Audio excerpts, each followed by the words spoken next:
hapa na tutawaita soon kwa mkutano yenye tutahakikisha tumeweka structures in place ya relationship between the NPR, wale National Police Reservists. Na tukisema NPR sio ati ni polisi ya mtu ya village. That's why they are called National Police Reservists. They are actually police officers wenye ni reservists. Kazi yao ni complement the work they do with the police. We want to make sure that they are operating rules imewekwa place vizuri, na vile watarelate na chief na kurelate na commissioner na kurelate pia na police, so that they are accountable and they are also taking turns in making sure that they do the job. Na mimi nawaomba pia kama wabunge tusaidiane jameni kusupport National Police Reservists. Police reservists, because they are not being paid a salary. They get a very small honorarium. Sometimes inachelewa. Lakini kuna njia ambayo tunaweza kuwasaidia. Watoto yao wakuwe priority kwa mambo ya bursaries. Wawe wakuwe priority kwa mambo yenye kusaidia opportunity kikuja, even in the village. We team up together because these are police reservists who live among us. They will help us supplement security, because when we have insecurity in corners like this. But we are going to deploy more resources to this place. We are going to hire the more NPR vile mmetuambia, ili zipe hiyo mwanya yenye iko hapa, na tutatembea huko na Mheshimiwa Taitumi na wengine ambao wako affected mpaka hata kwa Aburi pale. Hiyo kona yote yenye na border Isiolo tutahakikisha tumeenda pamoja, tuhakikishe tumemaliza mambo ya insecurity. Kwa hivyo kazi yangu sasa ni kuendelea kutoka penye Deputy President Kithure Kindiki aliwaachia. Na huyo Deputy President nimeambiwa ni mtoto ya hapa. Ni wa hapa ama sio hapa?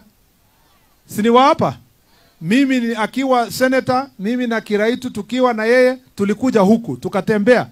Mimi pia nikatembea na yeye baadaye wakati Kiraitu alikuwa governor. Tumetembea sehemu hii. Na ni Deputy President ni mtu roho safi sana. Mpenda Mungu.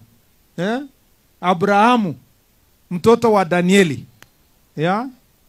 Mtoto wa Reverend Daniel. Ni mtu mzuri, ni mtu mwenye bidii.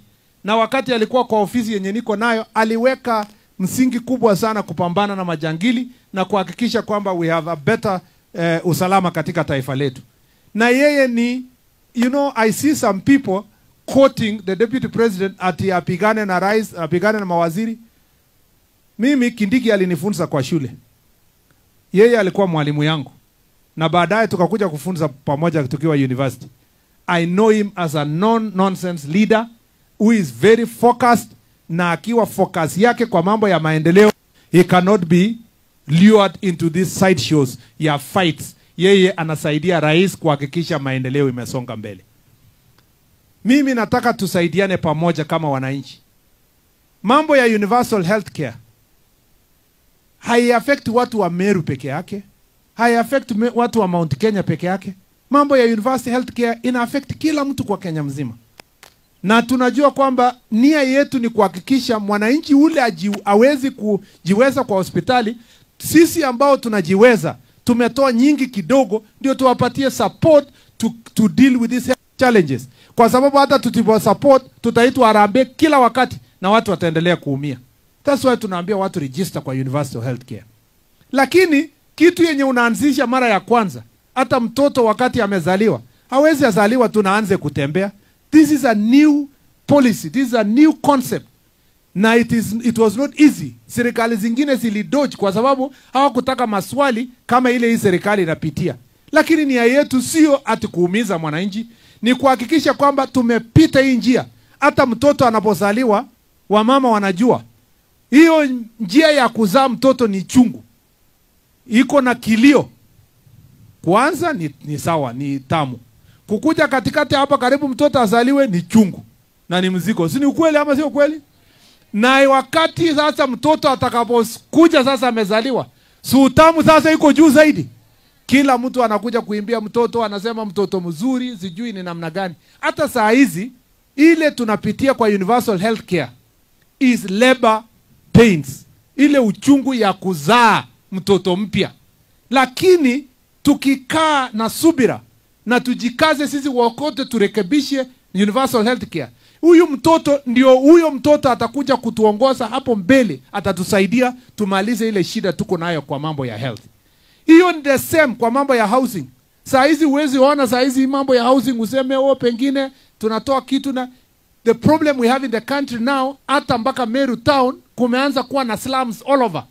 Tunataka na watu wameanza kuuza mashamba yote hata ile ya agriculture. We are saving the future of our country kwa kuinvest kwa mambo ya housing ambayo ni planned na ni low cost. Ndio wale wanaishi katika urban areas iliweze ikaweza kuwa afford hiyo manyumba. Watoto wetu tukituma hapa, watoto wa hii village sio wote wako hapa. Wengine wako Nairobi, wengine wako Nakuru, wengine wako Mombasa. We are trying to plan housing for the country. Kuna challenges, yes, kwa hiyo maneno of course. Lakini as we refine, as we progress, hiyo tukijenga watoto wetu wanapata kazi, tukienda mbele pamoja. Kuna programs ya agriculture. Mambo ya kahawa vile mheshimiwa alisema kwa hapa wa kutoka Nyeri. Mambo ya chai, mambo ya ukulima ya miraa na ukulima mwingine. Rais akifanya kazi amehakikisha kwamba tumepunguza fertilizer na tumejimudu kama taifa kujulisha sisi wenyewe. Tuliingia ofisi wakati bei ya mahindi ilikuwa juu sana.